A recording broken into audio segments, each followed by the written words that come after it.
أما بعد فقد قال الله تبارك وتعالى في كلامه المجيد وفرقانه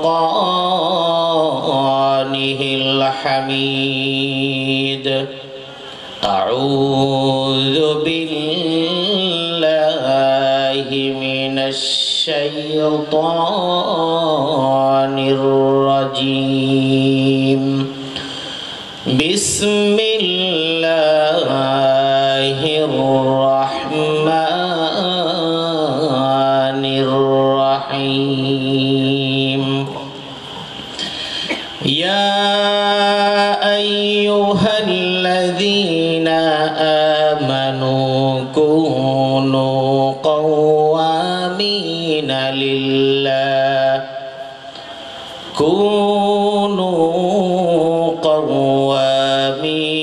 لله شهداء بالقسط ولا يجرمنكم شنآن قوم على ألا تعدلوا اعدلوا هو أقرب للتقوى ولا هو أقرب للتقوى واتقوا الله إن الله خبير بما تعملون. صدق الله العظيم وصدق رسوله النبي الكريم ونحن على ذلك لمن الشاهدين والشاكرين والحمد لله رب العالمين.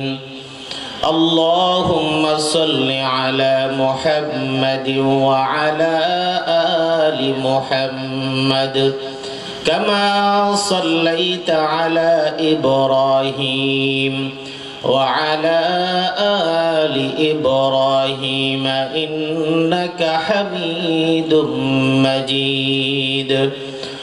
اللهم بارك على محمد وعلى آل محمد كما باركت على إبراهيم وعلى آل إبراهيم إنك حميد مجيد.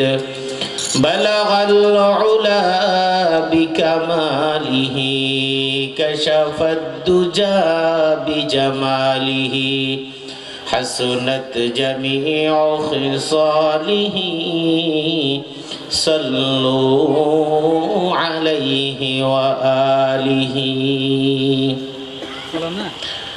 মাইজঘোনা ইসলামী আদর্শ ছাত্র যুব সংগঠনের উদ্যোগে আয়োজিত ঐতিহাসিক দশম তাফসিরুল কোরআন মাহফিলের সম্মানিত সভাপতি, মাহফিলের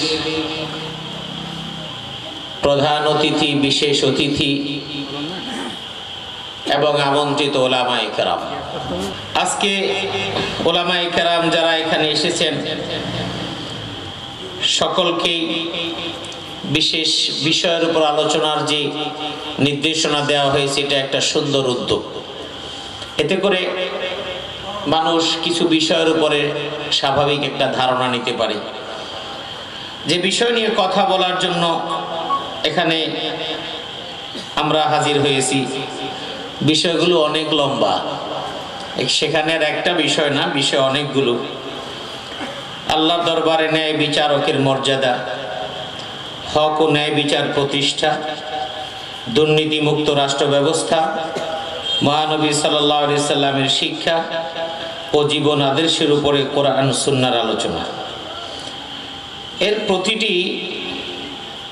প্রত্যেকটি বিষয় এক একটি আলাদা আলোচনার সুযোগ রাখে। তারপরেও সামগ্রিকভাবে কিছু কথা পেশ করার জন্য কোরআনে কারীমের সূরা মাইদার একটি আয়াত তেলাওয়াত করেছি। এই আয়াতের আলোকে কিছু কথা পেশ করব ইনশাআল্লাহ। এখানে যে কয়েকটি বিষয়, প্রথম কথা হলো ন্যায় বিচারকের মর্যাদা। ন্যায় বিচার এটা কি আসলে? কোরআনে কারীমে আল্লাহ পাক রব্বুল আলামিন নির্দেশনা দিয়েছেন, ইয়া আইয়ুহাল্লাযীনা আমানু কুনু কাওয়ামিনা লিল্লাহি শুহাদা বিল কিসত ওয়া লা ইয়াজরিমান্নাকুম শানাআনু কওমিন আলা আল্লা তা'দিলু ই'দিলু হুয়া আকরাবু লিত-তাকওয়া ওয়াত্তাকুল্লাহা ইন্নাল্লাহা খাবীরুম বিমা তা'মালুন। আল্লাহ বলেছেন জাতিকে আল্লাহর যেই বিধানাবলী সেগুলো বিধানাবলী মেনে আল্লাহর হক সেটাকে বাস্তবায়ন করা। কাওয়ামিনা লিল্লাহি শুহাদা বিল কিসত, আল্লাহর যেই বিধানাবলী সেগুলো প্রতিষ্ঠিত করা, সেই সাথে শুহাদা বিল কিসত, এবং সেই ক্ষেত্রে যে সমস্ত সাক্ষী বা যে সমস্ত বিষয়গুলো ইনসাফের বিষয়গুলো সমাজে প্রতিষ্ঠা করা। ওয়ালা ইয়াজরিমান্নাকুম শানাআনু কওমিন আলা আল্লা তা'দিলু, মৌলিক বক্তব্য হলো কোন গোত্রের উপরে আমাদের কিছু কিছু আক্রোশ মাঝে মাঝে থাকে, কারো প্রতি বিভিন্ন বিরূপ প্রতিক্রিয়া থাকে। আসলে আমার কারো প্রতি কোনো রাগ, অভিমান, অভিযোগের কারণে যেন আমি তার থেকে ইনসাফ বহির্ভূত কোনো কাজ যেন না করি, এ ব্যাপারে আল্লাহ পাক রব্বুল আলামিন আমাদেরকে কঠোরভাবে নির্দেশনা দিয়েছেন। আর আল্লাহ বলেছেন বিশেষ করে আমরা যেন সমস্ত কাজ কর্ম বিচার ফয়সালার মধ্যে ইনসাফ, সমতা সবকিছু বজায় রাখি। কারণ হুয়া আকরাবু লিত-তাকওয়া, আমি যেই কাজটা করব এটা হলো সবচেয়ে তাকওয়ার নিকটবর্তী একটা বিষয়। ইন্নাল্লাহা খাবীরুম বিমা তা'মালুন, আর আল্লাহ আপনার আমার সমস্ত কাজ সম্পর্কে ভালো জানেন। ন্যায় বিচার কিভাবে? আল্লাহ রাব্বুল আলামিন কোরআনে হাকিমের মধ্যে বলেছেন, পৃথিবীর মধ্যে মানুষকে দুনিয়ার মধ্যে পাঠানো হয়েছে, প্রত্যেকটা মানুষের কাজ যেমন হবে তার ফয়সালা, তার আমলগুলো আল্লাহ পাক রব্বুল আলামিনের কাছে উপস্থাপন করা হবে। পৃথিবীর মধ্যে বিশেষ করে যারা বিচারকের আসনে বসবেন, যারা বিচার করবেন, এই বিচার শুধু কোর্টের বিচার না, আপনার গ্রামের, আপনার এলাকার, আপনার গ্রামের সালিশ দরবারের বিচার অন্তর্ভুক্ত। আপনার এলাকার যে কোনো কাজের ব্যাপারে ন্যায় বিচার এটার মধ্যে অন্তর্ভুক্ত। আপনার চোখের সামনে একজন অন্যায় করলো, ওই অন্যায়কারীর পক্ষ অবলম্বন করে যদি আপনি তার পক্ষে যদি রায় দেন, কিয়ামতের ময়দানে আল্লাহ পাক রব্বুল আলামিন আপনার বিরুদ্ধে দাঁড়ায়া যাবেন। এই ন্যায় বিচার সমস্ত নবীদের দ্বারা আল্লাহ পাক রব্বুল আলামিন প্রতিষ্ঠিত করেছেন। সমস্ত নবীদের দ্বারা সমাজের মধ্যে ন্যায় বিচার প্রতিষ্ঠা করেছেন। যত নবীদেরকে দেখবেন সমস্ত নবীরা ন্যায় বিচার করেছেন এবং কারো প্রতি কোনো জুলুম নবীরা কখনোই করেন নাই। আল্লাহ রাসূল সাল্লাল্লাহু আলাইহি ওয়াসাল্লামের কাছে জায়গা আছে,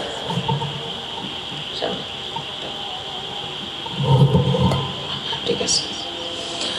আল্লাহ রাসূল সাল্লাল্লাহু আলাইহি ওয়াসাল্লামের কাছে যত বিচার, যত অভিযোগ দেওয়া হয়েছে সবগুলো আল্লাহর নবী ইনসাফের সাথে বিচার করেছেন।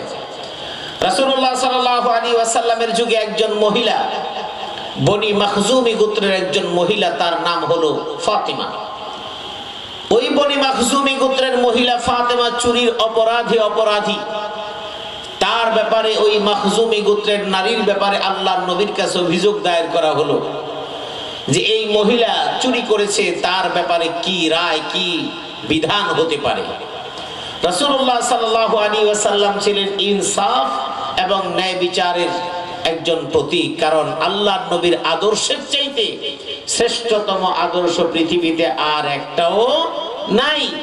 পৃথিবীতে সর্বশ্রেষ্ঠ নবী হিসেবে তাকে পাঠিয়েছেন, তারপর আর কোনো নবী নেই। এবং কোরআনে বলে দিয়েছেন লাকাদ কানা লাকুম ফি রাসূলিল্লাহি উসওয়াতুন হাসানাহ লিমান কানা ইয়ারজুল্লাহা ওয়াল ইয়াউমাল আখিরা ওয়া যাকারাল্লাহা কাসীরা। আল্লাহ রাব্বুল আলামিন নবীর মধ্যে যেই নির্দেশনা, যেই আদর্শ দিয়েছেন তা প্রত্যেকটা মুমিনকে ধারণ করতে বলেছেন। আল্লাহর নবী বিচার ব্যবস্থা করেছেন, রাসূলুল্লাহর বিচার ব্যবস্থার প্রধান বিচারালয় ছিল তার মসজিদ। মসজিদে নববী ছিল আল্লাহ নবীর সবচেয়ে বড় বিচারালয়। বনি মাখজুমি গোত্রের একজন মহিলার ব্যাপারে আল্লাহ নবীর কাছে যখন অভিযোগ আসলো, ওই মাখজুমি গোত্রের মানুষেরা চিন্তা করলো আল্লাহর নবী তো বিচার করবেন এবং বিচারে তার হাত কাটা যাবে নির্ঘাত। এই জন্য আল্লাহর নবীর কাছে একজন সাহাবীকে পাঠানো হলো, যেই সাহাবীর নাম উসামা ইবনে যায়েদ রাদিয়াল্লাহু তাআলা আনহু। এই সাহাবীর উপাধি ছিল হলো রাসূলের ভালোবাসা। হাদিসের ভাষায় যাকে বলা হয় হিব্বু রাসূলিল্লাহি সাল্লাল্লাহু আলাইহি ওয়াসাল্লাম। উসামা ইবনে যায়েদ রাদিয়াল্লাহু তাআলা আনহুকে আল্লাহর নবীর ভালোবাসা বলা হয়। তিনি নবীর কাছে এসে যখন বললেন, তিনি যখন আসলেন, নবী তখন উসামা ইবনে যায়েদকে দেখে তখন প্রশ্ন করলেন, আতাশফাউ ফি হাদ্দিম মিন হুদুদিল্লাহ। আল্লাহ নবী প্রশ্ন করলেন, ও যায়েদ, তুমি কি বনি মাখজুমি গোত্রের এই মহিলার ব্যাপারে তুমি কি সুপারিশ করার জন্য এসেছো? এমন বিষয় তুমি সুপারিশ করার জন্য এসেছো? ফি হাদ্দিম মিন হুদুদিল্লাহ। নবী আল্লাহ পাক রব্বুল আলামিন যে ব্যাপারে হদ প্রতিষ্ঠা করেছেন, বিধান দিয়েছেন, ওই বিধান পরিবর্তন করার ব্যাপারে তুমি সুপারিশ করতে আসছো কিনা?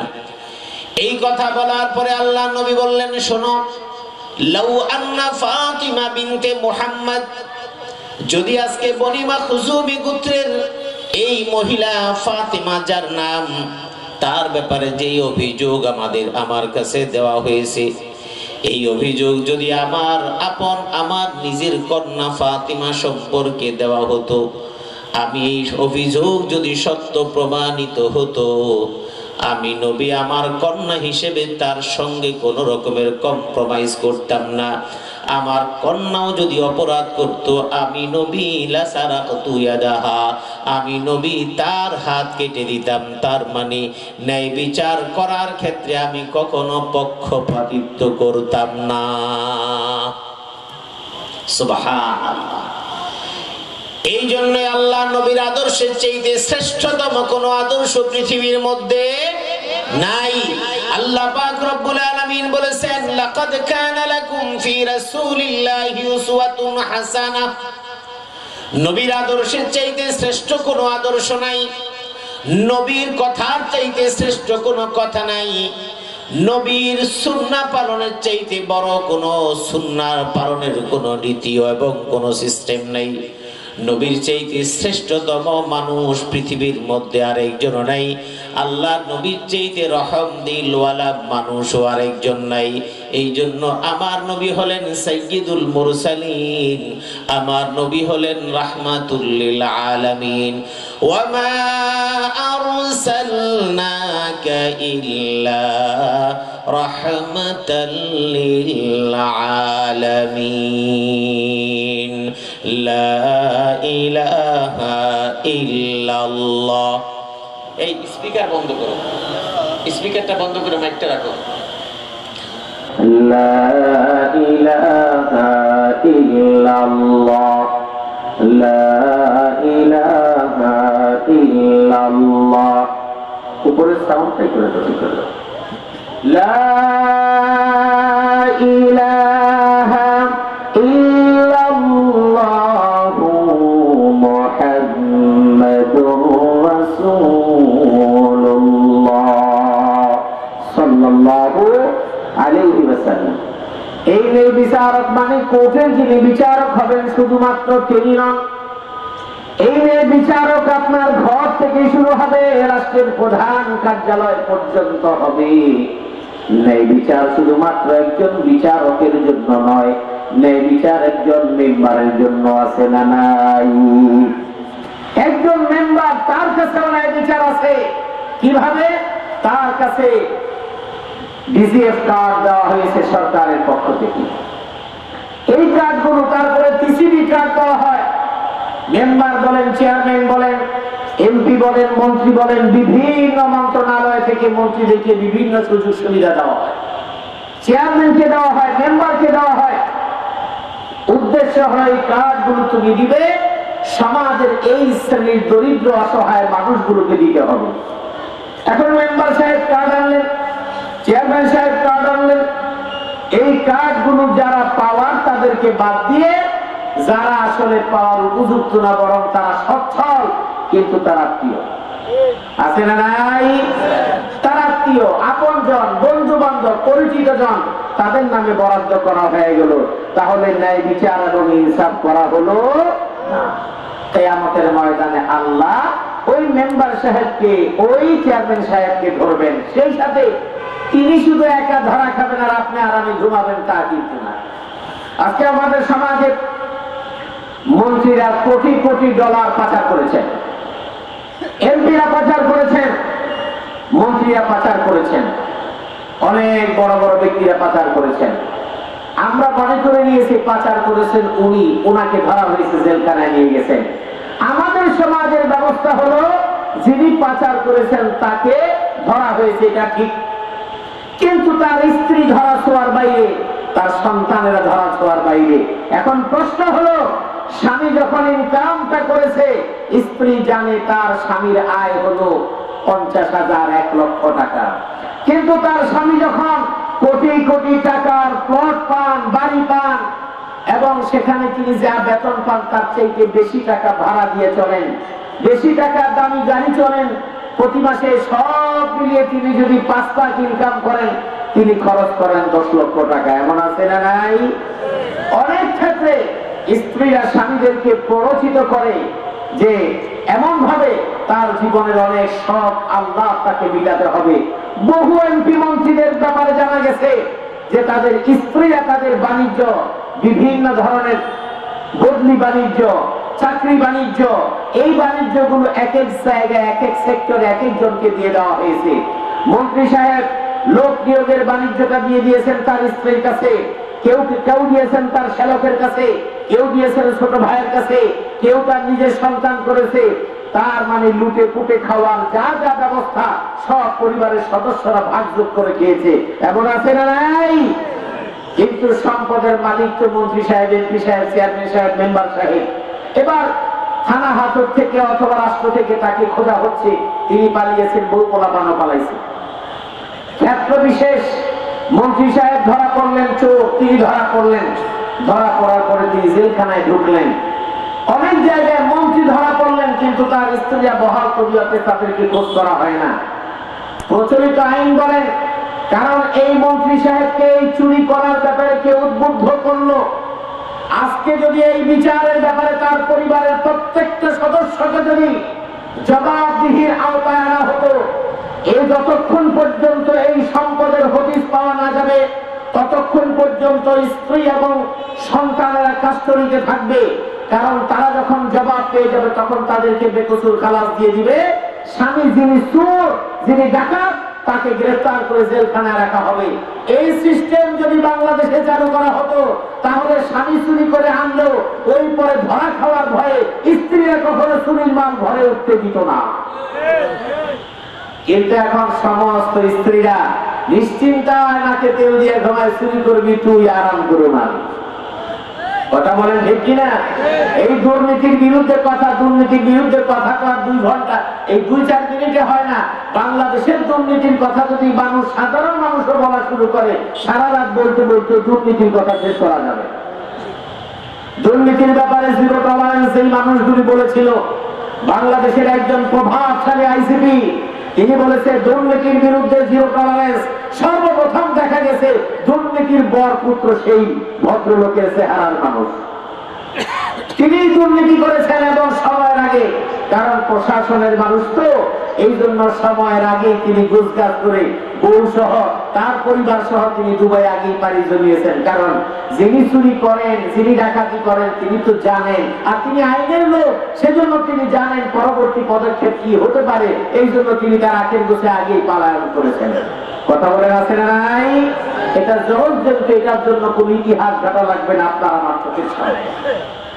চোরকে চুরি বলবেন, এটার মধ্যে আপনার কোন রকমের দুর্বলতা নেই। এরপরে দেশের অনেক মন্ত্রী এখন জেলখানায়, অনেকে জাজিম, তুলার জাজিম কিংবা নারকেলের সোবার জাজিমের চাইতে টাকার জাজিমে ঘুমাতে তারা স্বাচ্ছন্দ্য বোধ করতেন। আমি অবাক হই, এই দেশের মানুষ 5 ওয়াক্ত নামাজ পড়ে, বহু মানুষ কিন্তু তারা চুরির সাথে জড়িত। এদেশের একজন একটা ব্যাংকের মালিক, এবং তিনি অনেকগুলো ব্যাংক অ্যাসোসিয়েশনের তিনি একজন কর্তা ব্যক্তি ছিলেন। তার দাড়ি এত সুন্দর সাদা ধবধবে, মাথায় সবসময় টুপি, সবসময় টুপি পরিহিত একটা গ্রুপ কোম্পানির মালিক, কিন্তু এখন ধরা পড়েছে সবচাইতে বেশি টাকা আত্মসাৎ করেছে ওই চোর। তাহলে এই দাড়িটা হলো তার চুরি করার সাইনবোর্ড হিসেবে আল্লাহ নবীর সুন্নাহকে অপমান করা হয়েছে, ঠিক কিনা? জোরে বলেন ঠিক কিনা? আরেকজন চোর, সে চুরি শুধু করে নাই, চুরি করতে করতে এমন অবস্থায় গিয়েছে, দাড়ি রেখে পাঞ্জাবি পরে বিশাল দরবেশ তকমা লাগায় দেওয়া হয়েছে। কত বড় আল্লাহর নাফরমান হলে নিজেকে আত্মরক্ষা করার জন্য আবার দাড়িগুলি মুহূর্তের মধ্যে শেষ করে দিয়েছে। তার মানে এই দাড়ি রাখাটা নবীর মহাব্বতে নয়, দাড়ি রাখা হলো পাবলিককে ধোঁকা দেওয়ার জন্য।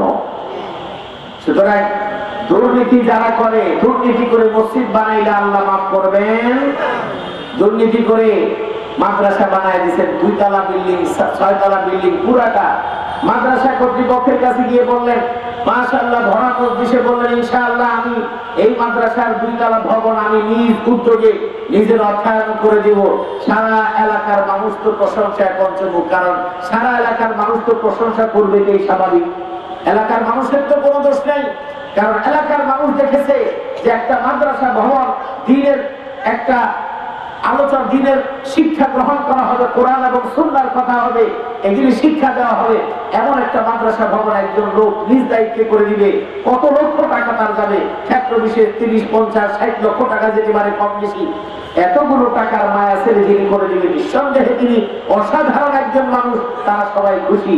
কিন্তু যেই ব্যক্তি মাদ্রাসা করে দেবেন, উনি যেই টাকাগুলো কামাই করেন সবগুলো চুরি টাকা, ব্যাংক চুরি, মানুষের হক চুরি, রাষ্ট্রের সম্পদ চুরি, বিভিন্ন ভাবে ইনকাম করে শত সহস্র কোটি টাকার মালিক কেমন আছে না নাই? তিনি সেখান থেকে চিন্তা করলেন নিজে খানো, আল্লাহরেও কিছু দেই, ভাগে যদি আল্লাহ খুশি হইয়া যদি আমার ওগুলি মাফ করে দেয়। এই ধারণার মানুষের সংখ্যাই সবচাইতে বেশি। বাংলাদেশের স্বনামধন্য একটা ইসলামী ব্যাংক, নামই তার ইসলামী ব্যাংক, ইসলামী ব্যাংকের সমস্ত কিছু লুটপাট করে উজাড় করে খাওয়া শেষ। SIBL নামক আরেকটা ইসলামিক ব্যাংক, এটা উজাড় এমন করা হয়েছে, 5,000 টাকার চেক নিয়ে যদি ব্যাংকে যায় কোনো গ্রাহক 5,000 টাকা দেওয়ার মতো ক্ষমতা নেই। কিন্তু যাদের অধীনে, যাদের কাছে ব্যাংকটা দেওয়া হয়েছে, তারাও নামাজ পড়ে, কারণ তাদের কপালের মধ্যেও এরকম সেজদার দাগ আছে। কিন্তু লাভ হবে কি? দুর্নীতি করে, চুরি করে, আপনি টাকা আত্মসাৎ করে মৃত্যু পর্যন্ত যদি সেজদায় পড়ে থাকেন, মানুষের হক নষ্ট করে, দুর্নীতি করে, অর্থবিত্ত কামাই করে, ওই সেজদা দিয়ে আপনার নাজাতের কোনো গ্যারান্টি হবে না। নাজাতের হওয়ার গ্যারান্টি তো দূরের কথা, ন্যূনতম কোনো সম্ভাবনাও নাই। কিয়ামতের ময়দানে মানুষদেরকে আল্লাহ হাজির করবেন কাপড় চোপড় ছাড়া, একেবারে নগ্ন অবস্থায়। যার আমল যেমন হবে তার মাথার কাছাকাছি সূর্যের তাপ থাকবে, ওই অবস্থার মধ্যে মানুষগুলো দাঁড়ায় থাকবে। আল্লাহ নবী সাহাবীদেরকে প্রশ্ন করলেন, ওগো আমার সাহাবীরা শোনো, আমার উম্মতের মধ্যে সবচেয়ে হত দরিদ্র অসহায় কারা? অসহায় হত দরিদ্র কারা হবে আমার উম্মতের মধ্যে? আল্লাহর নবী সাহাবীরা বললেন, ইয়া রাসূলুল্লাহ, আমি উম্মতের মধ্যে কিয়ামতের ময়দানে সবচেয়ে হত দরিদ্র হবে তারা ইন্নাল মুফলিসা ফিনা মিন উম্মতি ইয়াউমাল কিয়ামাহ, কিয়ামতের ময়দানে আমার উম্মতের মধ্য থেকে সবচেয়ে হতদরিদ্র, সবচেয়ে অসহায় হবে তারা, যার মধ্যে কোনো ধরনের কোনো মাল সম্পদ কিছু নেই। আল্লাহ নবীর কাছে বলল, ইয়া রাসূলুল্লাহ, মান লা দিরহাম লাহু ওয়ালা মাতা, যার কোনো দিরহাম দিনার নাই, সেই হলো সবচেয়ে অসহায়। আল্লাহ নবী বললেন, না না, ইন্নাল মুফলিসা ফিনা মিন উম্মতি ইয়াউমাল কিয়ামাহ, আমার উম্মতের মধ্যে সবচেয়ে অসহায় হতদরিদ্র কিয়ামতের ময়দানে তারাই হবে যারা ইয়াতি বিসলাতিন ওয়া সিয়ামিন ওয়া যাকাতিন, যে মানুষগুলো কিয়ামতের ময়দানে অনেক নামাজ নিয়ে আসবে, 50 বছর ধরে নামাজ আদায় করে, তাহাজ্জুদ মিস করে না, নামাজগুলো ফরজ জামাত কোনোদিন মিস করে না, নফল কোনোদিন ছাড়ে না, সুন্নত তো ছাড়েই না, এমন 50-60 বছরের নামাজ নিয়ে হাজির হবে। ইয়াতি বিসলাতিন ওয়া সিয়ামিন, আবার তার আমলনামায় এমন অনেক রোজা আছে, জীবনে রোজা ভাঙে নাই, কাজা করে নাই, দু একটা রোজা ভেঙে গেলে তাও তো কাজা আদায় করেছে, রোজারও কোনো অভাব নাই। ওয়া যাকাতিন, জীবনে ধন সম্পদের যাকাত দিয়েছে, হিসাব নিকাশ করে যাকাত দিয়েছে, এমন ভাবে হজ যাকাত দান সাদকা সব আছে, কিন্তু এই ইবাদতের সঙ্গে সঙ্গে আরো কিছু কাজ আছে।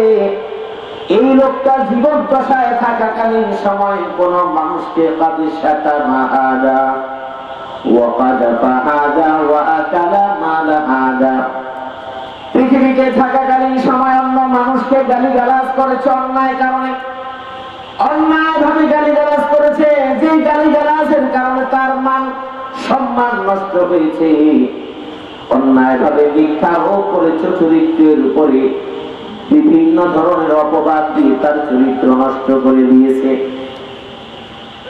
শুধু তাই না, বরং অন্যের মাল আত্মসাৎ করেছে। এই অন্যের মাল আত্মসাৎ করার পিছনে কয়েকটা মাধ্যম। বর্তমানে সিগনেচারের মাধ্যমে হাজার হাজার কোটি টাকা চুরি করা হয়। ধরে নেন একটা ব্রিজ বানানো হবে, ব্রিজটা বানাতে খরচ হবে 100 কোটি টাকা, কিন্তু বাজেটে পাস করা হবে, স্যাংশন করা হবে 500 কোটি টাকা। তার মানে 100 কোটি টাকার ব্রিজ 500 কোটি কেমনে হলো? কারণ এটার চেইন একজন থেকে এক চেয়ার থেকে দিতে দিতে সর্বোচ্চ চেয়ার পর্যন্ত দেওয়া লাগবে। এই জন্য 100 কোটি টাকার ব্রিজ 500 কোটি টাকা হয়ে যায়, ঠিক কিনা বলেন? তাই 100 কোটি টাকার ব্রিজ বানাতে 500 কোটি যখন লাগে, বাকি 400 কোটি কে খায়? 400 কোটি অফিসের পিয়ন খায়, দারোয়ান খায়, অফিসার খায়, ওই অফিসারের উপরের বস খায়, ওই বসের উপরের বস খায়, এবং এই মন্ত্রণালয়ের মন্ত্রী খায়। এবং মন্ত্রণালয়ের মন্ত্রী শুধু একাই খায় না, বরং সর্বোচ্চ পদে যিনি বসে আছেন তারও সালামি দেওয়া লাগে। কারণ এই সালামি যদি না হয়, কোন ধরনের কোন প্রজেক্ট কোনদিন পাস হবে না, প্রজেক্ট পাস হলেও বিল পাস হবে না। এই জন্য যারা খায় সবাই মিলে ঝিলে খায়, এটা হলো দুর্নীতির খাওয়া।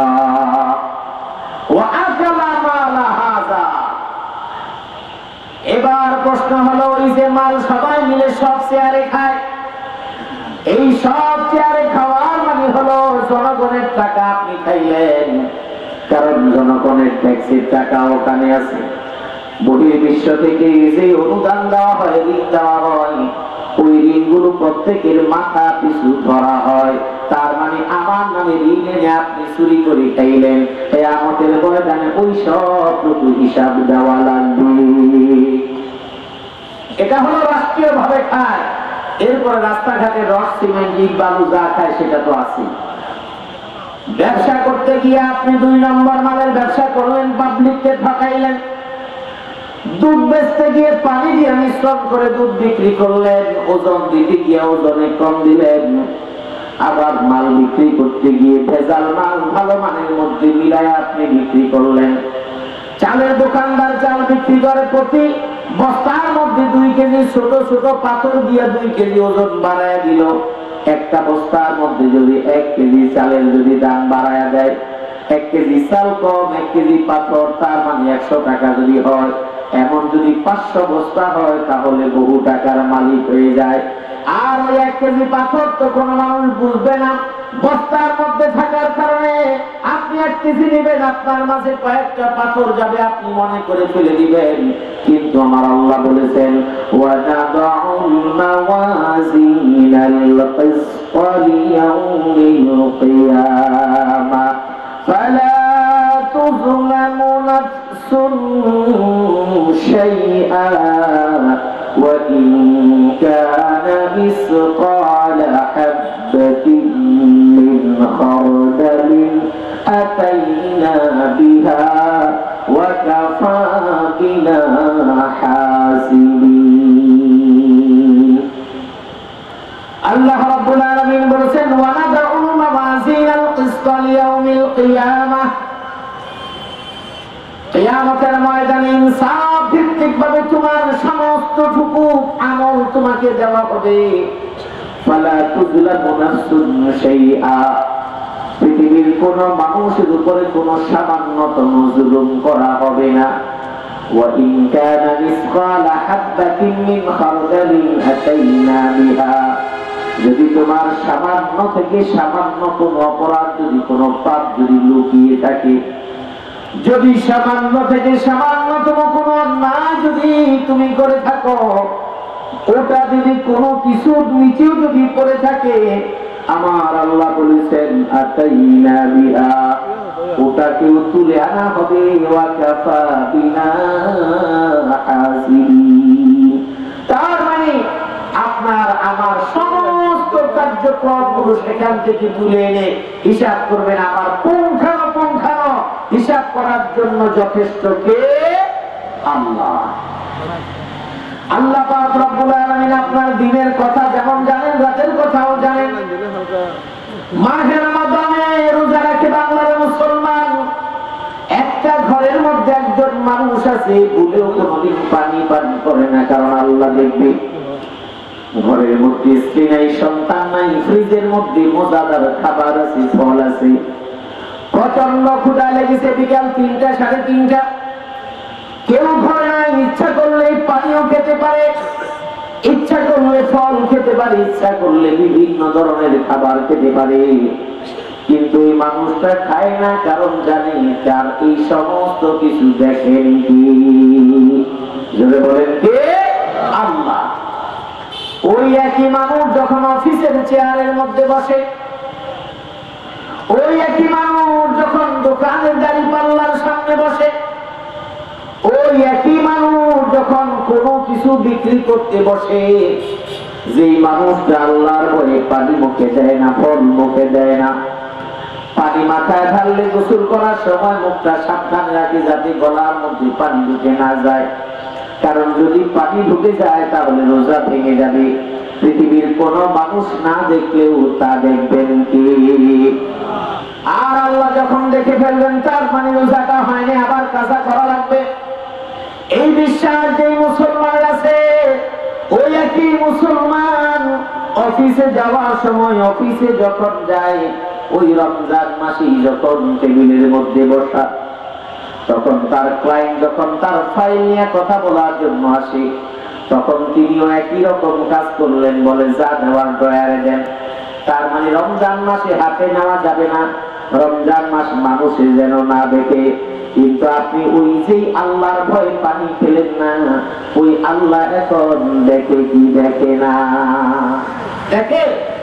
তাহলে আল্লাহ এখন আপনারটা দেখতেছে, আপনি টাকা লোকটা সামাল দিতে পারলেন না, আপনি বললেন ডয়ারে রেখে যান, এখন রোজা রমজানের মাস, এখন এটা আমি হাতে নিব না, যা দেওয়ার তাড়াতাড়ি দেন, আমার মসজিদে জামাত শুরু হয়ে গেছে। যেই ঘুষ খাওয়ার পরে জামাত ধরার জন্য আপনি দৌড়াচ্ছেন, বুঝতে হবে আপনার এই নামাজ, আপনার আপনার ঘুষ খাওয়া থেকে বাধা দিতে পারে না, তার মানে আপনার নামাজ যেভাবে হওয়া দরকার সেভাবে হয় নাই। যেই নামাজ আপনার দুর্নীতিকে বন্ধ করতে পারে নাই, যেই নামাজ আপনার চুরি বন্ধ করতে পারে নাই, যেই নামাজ আপনার লুটতরাজ বন্ধ করতে পারে নাই, যেই পাঞ্জাবি টুপি আপনাকে সৎ পথে চলতে দিতে পারে নাই, বুঝতে হবে আপনার এই নামাজ আল্লাহর দরবার পর্যন্ত পৌঁছে না। কোনো সন্দেহ আছে? মোবাইলের মধ্যে চার্জ দেন, মোবাইলের মধ্যে চার্জার ঢুকায় রেখে 1 ঘন্টা পরে দেখতে গেলেন, যা দেখেন চার্জ যা ছিল তার থেকে কমছে।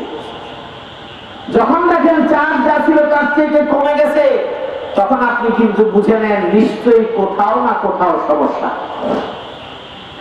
ওই চার্জ দিতে গেলে যখন 1 ঘন্টা চার্জ দেওয়ার পরে মোবাইলের চার্জ বাড়ে না, বরং চার্জ আরো কমেছে, এবার আপনি খোঁজ নেওয়া শুরু করে দেন, খুঁজে পাবেন, দেখবেন হয়তো মোবাইলের চার্জারের সমস্যা। যদি এই মোবাইলটা অন্য মোবাইলে দিয়ে দেখেন চার্জ হয়, তাহলে বুঝতে হবে আপনার মোবাইলের মধ্যে সমস্যা। আবার এই মোবাইলটা এই জায়গা থেকে ছুটে অন্য সকেটের মধ্যে দেওয়ার পরে যদি আপনার মোবাইলে চার্জ হয়, তাহলে বুঝবেন সকেটের সমস্যা। তার মানে হয়তো সকেটের সমস্যা, অথবা মোবাইলের পিনের মধ্যে সমস্যা, অথবা মোবাইলের মধ্যে সমস্যা। এই যদি সব সমস্যা যদি সমাধান না হয়, মোবাইল যেমন চার্জ হয় না, আপনার সাথে আল্লাহর সম্পর্ক যদি সঠিকভাবে না হয়, ওই নামাজ ইবাদত দিয়ে কখনো দুর্নীতি মুক্ত আপনি হতে পারবেন না। যে কারণে সমাজের মধ্যে নামাজের সংখ্যা আছে, কিন্তু দুর্নীতির সংখ্যা কিন্তু নামাজের চাইতে বেশি। যারা দুর্নীতির সাথে জড়িত, ছোট দুর্নীতিবাজ বড় দুর্নীতিবাজ যারাই হোক না কেন, খোঁজ নিয়ে দেখেন তারা কিন্তু নামাজ পড়ে, সবে বরাতে পড়ে, সবে কদরে পড়ে, তারাবি নামাজ পড়ে, জুমার নামাজ পড়ে, অনেকে ওয়াক্তীয় নামাজ পড়ে, অনেকে তাহাজ্জুদ পড়ে। তারা আসলে নামাজ এবং দুর্নীতি দুইটা বুঝে নেয়। কিয়ামতের ময়দানে এইরকম ভাবে যারা খায়, দুর্নীতির সাথে যারা জড়িত, আল্লাহ পাক রব্বুল আলামিন এবার ফেরেশতাদেরকে বলবেন, ফেরেশতারা তার আমলনামা আল্লাহর কাছে পেশ করবেন। 50 বছরের নামাজ আছে, যাকাত আছে, সাদাকা আছে কোটি কোটি, মসজিদের ছাদ আছে অনেকগুলো, মাদ্রাসার ভবন আছে অনেকগুলো, যাকাতের শাড়ি লুঙ্গি আছে অনেক, আমলনামার কোনো অভাব নাই। কিন্তু কিয়ামতের ময়দানে দুনিয়ার মধ্যে যাদের হকগুলো আত্মসাৎ করা হয়েছিল, ওই জায়গায় স্কোর বোর্ডের মধ্যে লেখা আছে, দুধের মধ্যে পানি দিয়ে কত মানুষের কাছে দুধ বিক্রি করেছে, ওখানে সব উঠে যাবে। ওজনের মধ্যে কম দিয়ে কত মানুষের কাছে বিক্রি করছে। আলুওয়ালা, পেঁয়াজওয়ালা, ডালওয়ালা, নুনওয়ালা, তেলওয়ালা, দুনিয়ার যত ব্যবসা সামগ্রী ওজন দিয়ে বিক্রি করা হয়, কিন্তু তিনি ওজন ঠিক মতো দেন নাই। এইরকম মানুষগুলোর ব্যাপারে আল্লাহ বুঝায় দিবেন। যত যত মানুষ তার দ্বারা প্রতারিত হয়েছে, কিয়ামতের ময়দানে তারা সেখানে হাজির হবে। কারণ ওই দিন সামান্যতম নেকের অনেক দরকার হবে। দুনিয়ার মানুষ মনে করে আমি খায়া গেলাম, দুর্নীতি করলাম, চুরি করলাম, অথবা যারা বিচারকের আসনে আছে তারা চিন্তা করলো ন্যায় বিচার আমি করলাম কি করলাম না। রাষ্ট্রে অনেক সুযোগ সুবিধা দেওয়া হলো, বাড়ি দেওয়া হলো, গাড়ি দেওয়া হলো, আমাকে অস্ট্রেলিয়া সেটেল করে দেওয়া হলো, কানাডায় সেটেল করে দেওয়া হলো। কিসের বিনিময় দেওয়া হলো? একটা রায় দেওয়া লাগবে, সেই রায়ের মাধ্যমে আমি যার ফাঁসি চাই তাকে ফাঁসি দিতে হবে, এমন রায় যারা দিয়ে দেয়, কিয়ামতের ময়দানে যত মানুষ তাদের দ্বারা নির্যাতিত হয়েছে, আল্লাহর আদালতে তাদের বিচার করা ছাড়া এবং এর সমাধান হওয়া ছাড়া একটা পাও সামনে বাড়াতে পারবে না। এই জন্য আল্লাহ পাক রব্বুল আলামিন বিচারকের আসনকে সম্মানিত করেছেন।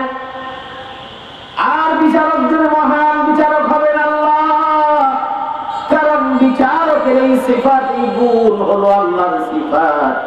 সুতরাং আল্লাহ যেখানে বিচারক হন, দুনিয়ায় যারা বিচারক হবেন, আল্লাহর এমন মহান দায়িত্বটুকু যাদের কাছে দুনিয়ার মধ্যে দিয়ে দেওয়া হয়েছে, যদি তারা সামান্যতম ভুল করেন, উল্টা পাল্টা করেন, কিয়ামতের ময়দানে তাদেরকে লাঞ্ছিত করে দিবেন কে? দুর্নীতিগ্রস্ত মানুষ এবার ওই পৃথিবীর যত মানুষ দুর্নীতিতে ভরা, হাজার হাজার কোটি টাকার মালিক, জমির মালিক, গাড়ির মালিক, বাড়ির মালিক, ক্ষমতার পরে বোঝা যায় যে আসলে সম্পদগুলো সব মানুষকে ভয় দেখায় জোর করে দলিল করে নেওয়া হয়েছে। আছে না নাই? আপনার এলাকায় আছে কিনা আমি জানি না। পত্রিকার মধ্যে আমরা দেখছি অনেক বড় বড় কর্মকর্তাদের নথি বের হচ্ছে যে এত বিঘা সম্পত্তি তিনি তার নামে লিখিয়ে নিয়েছেন। এবার এলাকার মানুষদের মুখ খুলে গেছে, বলে হ্যাঁ আমাদের থেকে লিখিয়ে নিয়েছেন। তবে কিভাবে? উনি এমন বড় পদে ছিলেন, ওই পদে থাকার কারণে আমরা কেউ মুখ খুলতে পারিনি। জমি লিখে দিয়েছে, যে এই জমির দাম মনে করেন শতাংশ 2 লাখ, শতাংশ 2 লক্ষ টাকা। ওই 2 লক্ষ টাকা শতাংশ জমিকে প্রভাব খাটিয়ে বলল, আপনার এই জমিটা তো আমার দরকার, আমি আমার মায়ের নামে বিশাল বড় একটা হাসপাতাল করব, আমি আমার বাবার নামে একটা স্কুল করব, আমি একটা বিশাল মসজিদ মাদ্রাসা করব। উদ্দেশ্যটা কি? উদ্দেশ্য হলো মাদ্রাসা মসজিদ করবে, হাসপাতাল করবে, স্কুল করবে, কলেজ করবে, বাবার নামে করুক, মায়ের নামে করুক, নিজের নামে করুক, অথবা পাবলিকের নামে করুক, এলাকা উজ্জ্বল হবে, আলোকিত হবে, সব ঠিক। কিন্তু আপনি যে প্রক্রিয়ায় জমিনগুলো দিচ্ছেন, এই প্রক্রিয়ায় অনেকের জমিন আছে, এই জমিনটুকুই তার শেষ সম্বলে ছাড়ার কোনো জমি নেই। অথবা তার জমি থাকুক বা না থাকুক, আপনি যদি জমিন তার থেকে নিতে হয়, 1 নম্বর শর্ত হলো তিনি তার এই জমিন বেচতে রাজি কিনা এটা আগে তার থেকে জানতে হবে। আপনি তার কাছে অনুমতি নেওয়ার তোয়াক্কা করলেন না, আপনি চিন্তা করেন এই জমি এটুকু সব আমার লাগবে। সুতরাং এই মাঠের আশেপাশে যত জমির মালিক সবাইকে ডাকাও, আগামী এত তারিখে আমি তাদেরকে নিয়ে বসবো। আর যারা এমন প্রভাবশালী হয় তাদের সঙ্গে যারা চলাফেরা করে সামসা, এই সামসারাও কিন্তু খতরনাক হয়, ঠিক কিনা বলেন?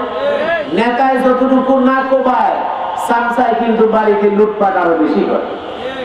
এখন সামসারা দিয়ে বললো ভাই জানাইবো, মুখ সারাইবো, আগামী এত দিনে এই তারিখে সবার ওখানে বসতে হবে। সবাইকে বসানোর পরে বললো, ওয়াজ নসিহত করার পরে মূল থিম, আমি এখানে একটা এমন জনসেবামূলক কাজ করতে যাই, এখন জমি আপনাদের এই জমিগুলো আমাকে দিবেন, আমি আপনাকে সঠিক দাম দিয়ে দিব।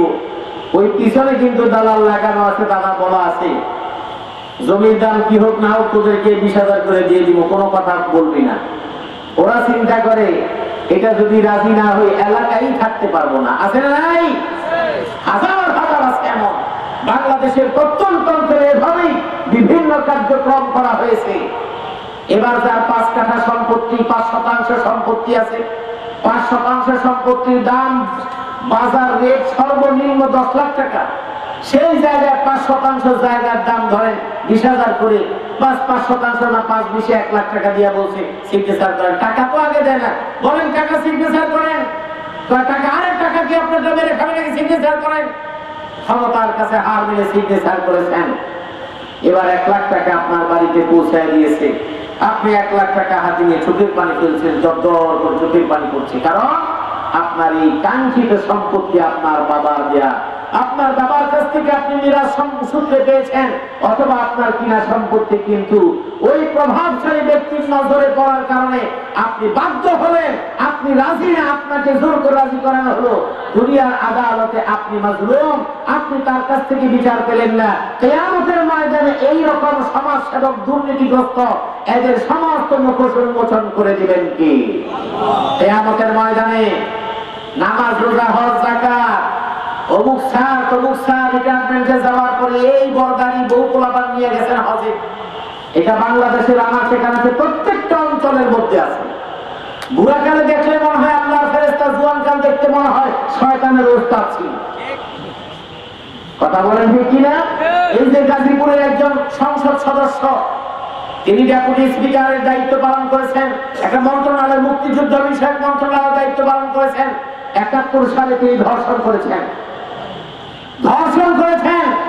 ধর্ষণ করার পরে সেই ধর্ষণ জড়িত বিষয়গুলো তাদের যে নেতার কাছে গেছে, নেতা ওইগুলো ওভারকাম করেছে, একটু জুয়ান মানুষ একটু একটু করেছে। কিন্তু এখন বুড়া কালে দেখলে তো দাড়ি দুরিয়ালা দেখলে মনে হয় ওরে আল্লাহ, বিড়াল ভদ্র হয়ে গেছে, মাছটা ধরতেই জানে না। এই জন্যই আল্লাহ পাক রব্বুল আলামিন যৌবনকালের হিসাব দিবেন স্পেশালি। 70 বছরের হিসাব তো পুরাটাই নেবেন। তুমি 70 বছর কিভাবে কাটিয়েছ, এর বাহিরে তিনি স্পেশালি যৌবনকালের হিসাব নেবেন। কারণ বুড়াকালে আপনি বহু পোলাপান সহ হজ করে এখন আর কিছু করেন না, তসবিহ দানা যাবেন, হাজার দানা তসবিহ গলার মধ্যে পেঁচায় পেঁচায় সুবহানাল্লাহ আলহামদুলিল্লাহ বলতে বলতে সকাল সন্ধ্যা করেন। কিন্তু যেই বড় বিল্ডিং, যে টাওয়ারের মধ্যে আপনি ঘুমাচ্ছেন, এই টাওয়ারটা আপনার যৌবনকালে কামানো সবগুলো দুর্নীতির টাকা দিয়ে আপনি করেছেন। সুতরাং আপনার এই তসবিহ তাহলিল নামাজ রোজা হজ যাকাত করতেছেন, কিন্তু যতগুলো মানুষের টাকা আত্মসাৎ করেছেন এর জবাব পুঙ্খানুপুঙ্খানুভাবে না দিয়ে একটা পাও সামনের দিকে বাড়ানো যাবে না। وعن ماله من أين اكتسبه وفيما أنفقه, হাদিসের মধ্যে যে কথা বলা হয়েছে যে প্রত্যেকের হিসাব নেওয়া হবে, কে কতটুকু টাকা ইনকাম করলো, কিভাবে করলো, কোথায় খরচ করলো। এই হিসাব দেওয়ার মানে হলো দুর্নীতি করে আল্লাহর কাছে পার পাওয়া যাবে না। কিয়ামতের ময়দানে এমন এমন আমলনামা নিয়ে হাজির হবে, আল্লাহর ফেরেশতারা বলবেন আল্লাহ তাআলা আমলনামা এমন। আর ওই পাওনাদার দুনিয়ার মধ্যে যারা প্রতারিত হয়েছে, যারা দুর্নীতিগ্রস্ত ব্যক্তি যারা প্রতারিত হয়েছে, যারা জুলুমের শিকার হয়েছে, যারা বিভিন্নভাবে ঠকেছে, ওই মানুষগুলো গিয়ে বলবে আতিনি হাক্কি, দুনিয়ার মধ্যে আমি তোমার কাছে পারি নাই, তোমার সঙ্গে পারি নাই, আজকে আমার হক দিয়ে দাও। ওই 5% জায়গা তুমি 1 লাখ টাকায় জোর করে নিয়েছো, ওই জায়গার মধ্যে আমি আরো 4 লক্ষ টাকা পাই, তুমি আমাকে বাজার মূল্য দাও নাই, তুমি আমার সাথে ক্ষমতার অপব্যবহার করে আমার উপরে জুলুম করে নিয়েছো। আজকে তোমার কাছে আমি টাকা চাই না, পয়সা চাই না, আমার হক দাও। আল্লাহ পাক রব্বুল আলামিন ফেরেশতাদেরকে আদেশ দিলেন। ফেরেশতারা তখন বলবে আল্লাহ, তার নেকের আমল এতখানি আছে, এই লোকের এত নেক আমল আছে, জান্নাতে যাওয়ার মতো তার আমল আছে, কিন্তু যেহেতু পাওনাদার দুর্নীতিগ্রস্ত মানুষের বহু পাওনাদার আছে, দুধ বিক্রি করেছেন ওজনে কম দিয়েছেন, দুধ বিক্রি করেছেন পানি মিশ্রিত দুধ বিক্রি করেছেন, ডাল চাল নুন তেল যা কিছু বিক্রি করেছেন বিভিন্ন ভেজাল এবং ওজনে কম দিয়েছেন, মানুষকে ঠকিয়ে আত্মসাৎ করেছেন, জুলুম করে টাকা কামিয়েছেন, বদলিতে টাকা নিয়েছেন, আবার কোন মানুষের চাকরি দেওয়ার ক্ষেত্রে ঘুষ নিয়েছেন, যত ধরনের টাকা আপনি নিয়েছেন একটাও হালাল না, সবগুলো হারাম। কারণ যে মানুষটা যে পদের যোগ্য না তার থেকে 20 লাখ টাকা নিয়ে আপনি চাকরি দিলেন, ওই মানুষটা 20 লাখ টাকা চাকরি নেওয়ার পরে 1 বছর কিংবা 5 বছরের প্রধান টার্গেট আমার 20 লক্ষ ঘুষের টাকা উঠানো লাগবে। ওই ঘুষের টাকা উঠে দিয়ে বৈধ পয়সায় বৈধ পন্থায় টাকা কামানোর চেয়ে অবৈধ পন্থায় বেশি কামায়, এরাই হলো দুর্নীতিবাজ। একজন পুলিশের কর্মকর্তা এক থানা থেকে আরেক থানায় কিংবা এক অবস্থা থেকে আরেক অবস্থায় যাবে, সেজন্য বিশাল অঙ্কের একটা ডোনেশন দেওয়া লাগে। ওই মানুষটা যেই টাকাটা ঘুষ দিবে, ওই ঘুষের টাকাটা তো তার জমি বিক্রি অথবা ধার কর্জের টাকা তিনি যখন দিয়ে দিবেন, যাকে দিবেন তিনি তো খেয়ে দিয়ে ফুলে ফেটে হয়ে গেলেন, কিন্তু তার এই টাকাটা তো তার উঠানো লাগবে। এবার তিনি দুর্নীতি অন্যায় বিভিন্ন পথ বেছে নিবেন যাতে করে তার টাকাটা দ্রুত উঠানো যায়। একটা অপরাধের সাথে চেইন আরো অনেকগুলো অপরাধ জড়িত। এইভাবে দুর্নীতিতে যখন জড়িত হয়, কিয়ামতের ময়দানে আল্লাহ পাক রব্বুল আলামিন বলবেন তার যে নেক আমল আছে, পাওনাদার যারা ক্ষতিগ্রস্ত, ক্ষতিগ্রস্তদেরকে তার নেক আমল থেকে দিয়ে দিয়ে তাকে পরিপূর্ণ করে দাও। এভাবে দিতে দিতে দিতে দিতে দেখা যাবে তার নেক আমল শেষ, কিন্তু পৃথিবীর মধ্যে তার দ্বারা ক্ষতিগ্রস্ত মানুষ এখন অনেক লাইনে দাঁড়ায় রয়েছে। এবার আল্লাহ পাক রব্বুল আলামিনের কাছে ফেরেশতারা যখন বলবেন যে তার নেক আমল শেষ, বলবে এবার ওই যে পাওনাদার, ক্ষতিগ্রস্ত, অপমানিত, লাঞ্ছিত যে মানুষগুলো পৃথিবীর মধ্যে হক নষ্ট করা হয়েছে, তাদের যে বদ আমল, তাদের যে গুনাহগুলো আছে, এই গুনাহগুলো তাদের পাওনা অনুযায়ী ওই ব্যক্তির আমল নামায় দেওয়া শুরু করে দেয়। যে ব্যক্তির বহু নেক আমল ছিল, ওই ব্যক্তির নেকের আমল শেষ, এবার বদের আমলগুলো ওখানে দেওয়া হয়েছে।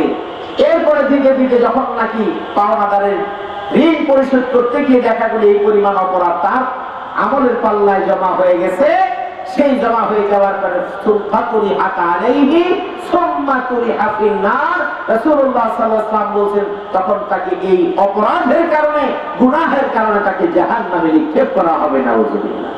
সুতরাং দুর্নীতি রাষ্ট্রের বড় জায়গায় বসলেই যে দুর্নীতি বিষয়টা এটা নয়।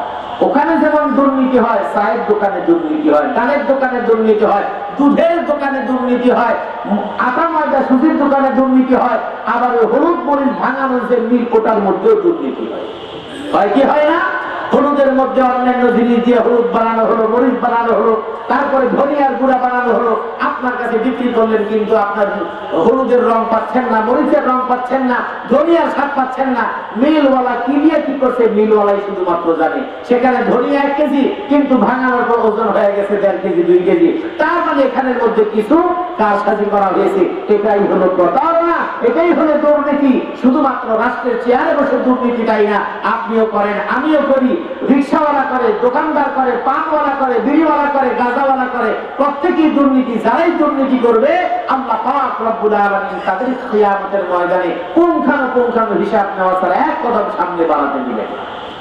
আল্লাহ পাক রব্বুল আলামিন আমাদেরকে দুর্নীতি থেকে মুক্ত হয়ে এই সমাজের মধ্যে পরিচালিত হওয়ার এবং সমাজকে প্রতিষ্ঠিত করার সেই তৌফিক দান করুন, আমিন।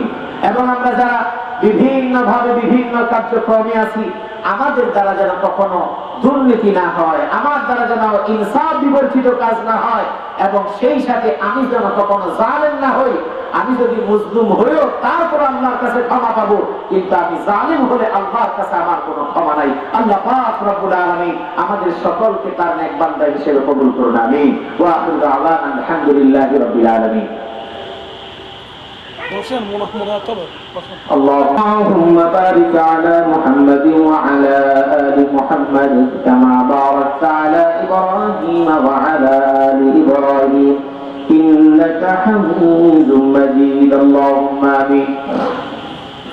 ربنا ظلمنا أنفسنا وإن لم تغفر لنا وترحمنا لنكونن من الخاسرين. ربنا وآتنا ما وعدتنا على رسلك ولا تخزنا يوم القيامة إنك لا تخلف الميعاد. حسبنا الله ونعم الوكيل، نعم المولى ونعم النصير. حسبنا الله ونعم الوكيل، نعم المولى ونعم النصير. رب العالمين তোমার কিছু নগণ্য গুনাহগার বান্দা বান্দিরা মিলে গভীর রজনীতে তোমার মহান দরবারে হাত তুলেছি। মধ্য রজনীতে গুনার বোঝা নিয়ে তোমার দরবারে যারা আমরা হাত তুললাম, মেহেরবানি করে আমাদের জীবনের সমস্ত গুনাহ তুমি মাফ করে দাও। রব্বুল আলামিন আমাদের যাদের মা বাবা দুনিয়ায় বেঁচে নেই, যাদের মা বাবা দুনিয়া ছেড়ে বিদায় হয়ে গেছেন, দাদা দাদি নানা নানি শ্বশুর শাশুড়ি মুরব্বিয়ানি গ্রাম যারা নেই, মেহেরবানি করে সকলের কবরকে তুমি জান্নাতের নূর দ্বারা মুনাওয়ার করে দাও। রব্বুল আলামিন সকলের জীবনের গুনাহগুলো মাফ করে তাদেরকে তুমি জান্নাতের মেহমান হিসেবে কবুল করে নাও। রব্বুল আলামিন যাদের মা বাবা জীবিত আছে তাদেরকে তুমি নেক হায়াত দান করে দাও। যারা অসুস্থ আছেন তাদেরকে তুমি সুস্থতার নিয়ামত দান করে দাও। রব্বুল আলামিন এই মাইজগুনা ইসলামী সংঘ এবং ইসলামী সমাজ এই যুবকদের উদ্যোগে আয়োজিত এলাকাবাসীর সার্বিক সহযোগিতায় যে তাফসীরুল কোরআন মাহফিল সম্পন্ন হলো, এলাকাবাসী এবং সমস্ত যুবক ভাইদেরকে মেহেরবানি করে দুনিয়া এবং আখিরাতের কল্যাণ দান করে দাও। এই মাহফিলের জন্য যারা অনুদান দিয়েছেন, দেশে প্রবাসে ব্যবসা বাণিজ্যের সাথে যারা জড়িত, চাকরির সঙ্গে যারা জড়িত, কিংবা যে পেশার মধ্যে নিয়োজিত আছেন, তাদের উপার্জিত অর্থের যে সম্পদ তাফসীরুল কোরআন মাহফিলের জন্য দান করেছেন, মেহেরবানি করে সকলের দানকে নাজাতের জন্য কবুল করে নাও। রব্বুল আলামিন ইন্তেজামিয়া কমিটির সঙ্গে এই মাহফিলের সভাপতি, সেক্রেটারি, মাহফিলের প্রধান অতিথি, বিশেষ অতিথি সহ যত আমন্ত্রিত মেহমানবৃন্দ আছেন, রব্বুল আলামিন সকলকে দুনিয়া এবং আখিরাতের কল্যাণ তুমি দান করে দাও। রব্বুল আলামিন এই মাহফিল যেন আরো সুন্দরভাবে হয়, মেহেরবানি করে তুমি কবুল করে নাও। যুবক যে ভাইরা মাহফিলের জন্য শ্রম দিয়েছেন, সমস্ত ভাইদের এই শ্রম মেহনতকে নাজাতের জন্য কবুল করে নাও। এই এলাকার যতগুলো কবরস্থান আছে, যত মাইয়েতেরা ঘুমিয়েছেন, সমস্ত মাইয়েতের জীবনের গুনাহগুলো তুমি মাফ করে দাও।